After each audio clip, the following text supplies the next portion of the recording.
Okay, so welcome to part one of homework one for computational methods, where today we're going to be writing a function that will compute the Jacobian of a particular, or for that matter, any function.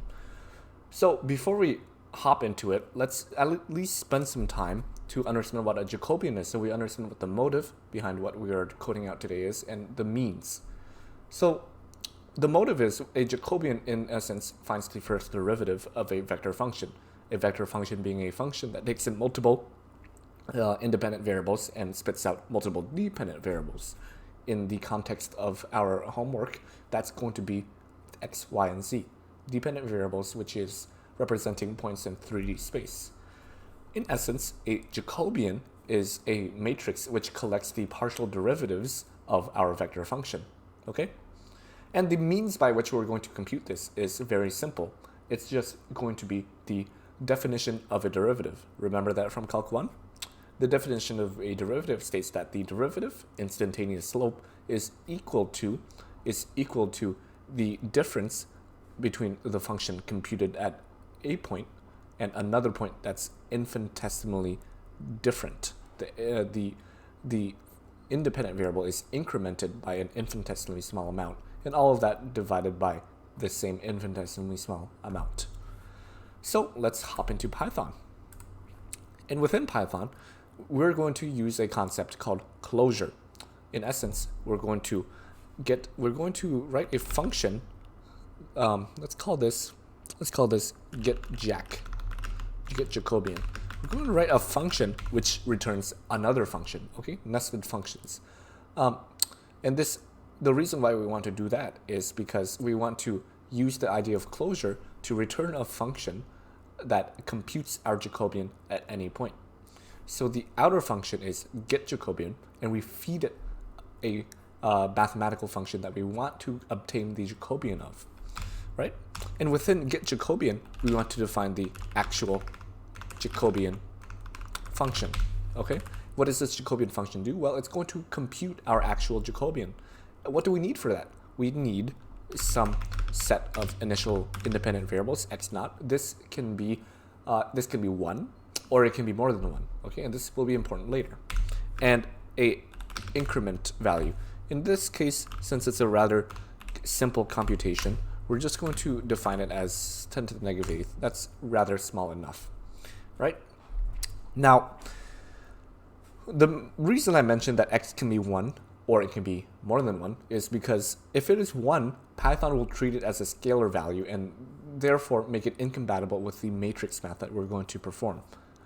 And that is a problem, but a rather easy problem to overstep. In fact, it is so common that there is a function in NumPy which allows us to get around this. So let's define our x naught and f naught. In other words, the initial independent variables and the associated values for the computed function. We define this as, well, we already have x naught. We are given x naught, right? But we actually want to feed it through another function, that numpy function I mentioned, at least 1D. That function, if x naught is scalar, one independent variable, rather than treating it as a scalar, at least 1D will turn it into a one-dimensional array, therefore making it compatible with our matrix math that we're going to perform. And we will do the same thing for f naught. So we're going to, for the function f fed, we evaluate it at x naught, right? Nearly ready to compute our Jacobian. Before we do that, remember the note I said that a Jacobian is a matrix which collects the partial derivatives of all the independent and dependent variables, values, right? So we want to create an empty array for an empty matrix for us to collect these computed partial derivatives. In other words, J should equal np.zeros. But what size should it be? It should match, the size of it should match our number of independent, rather dependent first. It should match our dependent and independent variables. So f naught dot size and x naught dot size. One more nitpicky thing is that np0s likes to takes things in as tuples. So we actually need two sets of parentheses, and that's not just me being paranoid. that is in fact a requirement. So at this point, we are now ready to compute our Jacobian.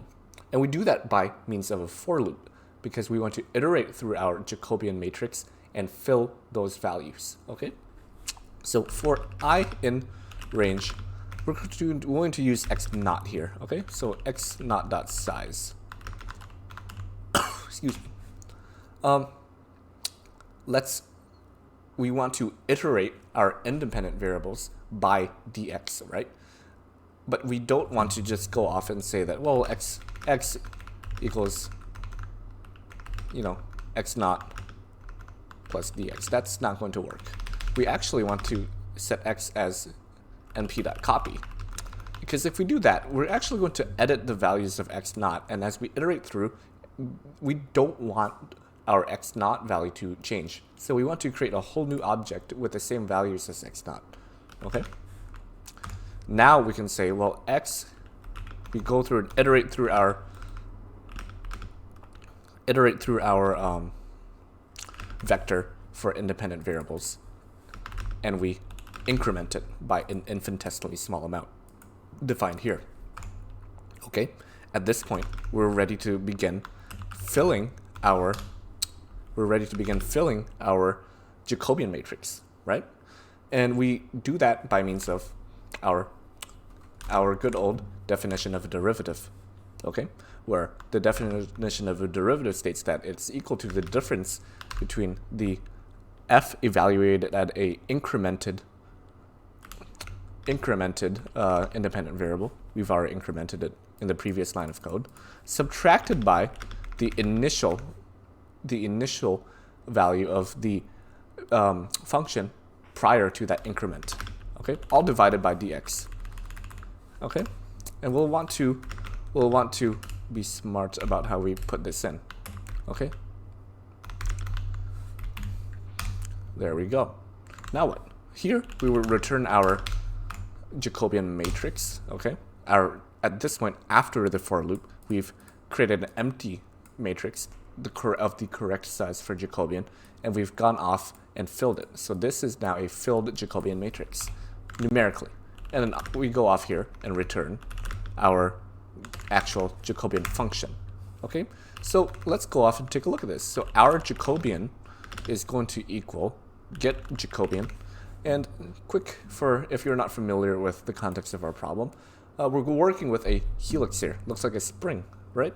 And the helix is defined by this vector function curve, which uses the equation of a circle along with mz multiplied by t.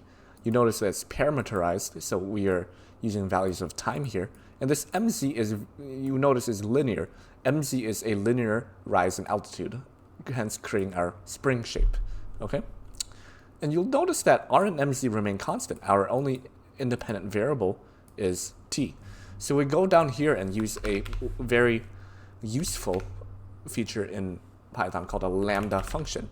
So lambda functions allows us to feed a function an independent variable while holding the other arguments of that function constant. So r and mz are defined in the above block of code. Okay, so we go off and evaluate our Jacobian at something like 0.25 seconds. So let's do that, 0.25. And we get these values.